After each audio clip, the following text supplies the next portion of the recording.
Microsoft, BlackRock partnership, 30 billion rising to 100 billion, rising to 100 billion. The goal is to invest in infrastructure for powering these data centers. And Pat, rather than talking too much about this fund, I think it's more of a theme. Yesterday, I shared a job description in a data center dynamics article that talked about Amazon hiring a principal nuclear engineer for AWS.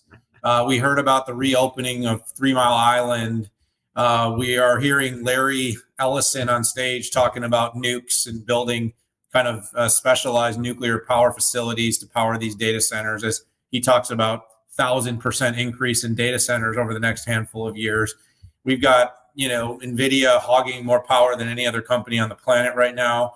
And of course, we've got multi-hundred billions of CapEx rising at fast rates for every cloud company in the world. Problem is we are running out of power. So now we're starting to see a news cycle. And the new news cycle is, holy crap, wind, solar is not going to get this done. We're going to need something more robust. We're not going to do more coal fire. We're going to have to find a new way. And the cleanest available energy, despite its sort of historic bad press, is nuclear. And problem is, in parts of the world like Germany, they've shut it all down. In the US here, we've basically not invested in a long time in any meaningful capacity. So we've got this interesting inflection now where we want AI. We're thirsty for it. Not thirsty enough to buy an iPhone 16, but we're thirsty for more GPUs. And then, Pat, of course, this also accelerates the accelerator conversation. We are accelerating our conversation about accelerators for AI because, as we know, as these workloads and needs become more well understood, we can build specialty chips that are going to be more efficient for doing those specific things that will use less power, but nonetheless, a lot of power is needed. So, Pat, to me, this is not so much a big moment with just the BlackRock Microsoft thing, but this is going to be, like we heard about all these LLM partnerships, Anthropic and Amazon and Microsoft. We're going to hear the next wave is going to be companies tying up major investment funds to figure out how to get more power, because the next oil is not GPUs. It's going to be enough power to power those GPUs. What do you think? There's so much here. And you know what? I'm going to be late to my workout. Yeah, so go quick so you can get to your workout. No, I don't want to go quick. All right, go slow and tell your trainer to. And anyways, he's not. Well, actually, I built some time in knowing that you never show up on time, and we get out late. I'm just kidding. I was right on time today. I know. Please don't jump on that. Okay, so a couple gap fillers here. China competitiveness, right? But I think it's just. Is that a helicopter? Oh, yeah. China competitiveness is kicking in here, right? China has been putting up new nukes and new coal fire like absolute crazy here. And here we are. Let me give it a good example. East Grid in Virginia, where AWS has its largest data centers, has 3% power remaining to support more people, EVs, and data centers. There will not be new data centers being installed in a place where there's 3% energy.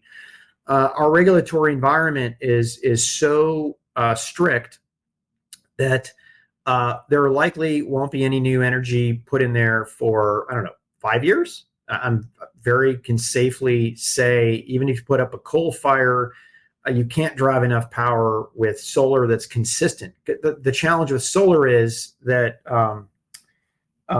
it's consistent only with the sun being out. Yeah, nothing against solar. I'm just spitting out the facts here. And with what Greenpeace did and other activists did on nukes, it became a bad thing to install any new nukes out there, even though it's literally the cleanest energy, cleanest consistent energy that you can do. And it's amazing. Dan, were you even born when 3 Mile Island, almost had a meltdown? How about Chernobyl? Probably. Okay. It looks like lawn people are probably there. Okay. I get it. I don't want to distract you. I know how that noise can be. Yeah, I'm sorry. but yeah, I'm just struck at how little foresight that we have as a country to predict things, and we just go along for the ride as corporations, right? Just another example where we can find ourselves just on the complete ass end of a trend. I am very inspired though by some of these companies that used to be very activist. They've got their ESG reports that are now freaking going all in on nukes. I absolutely love that. Dan, you brought up essentially the ASIC versus GPU.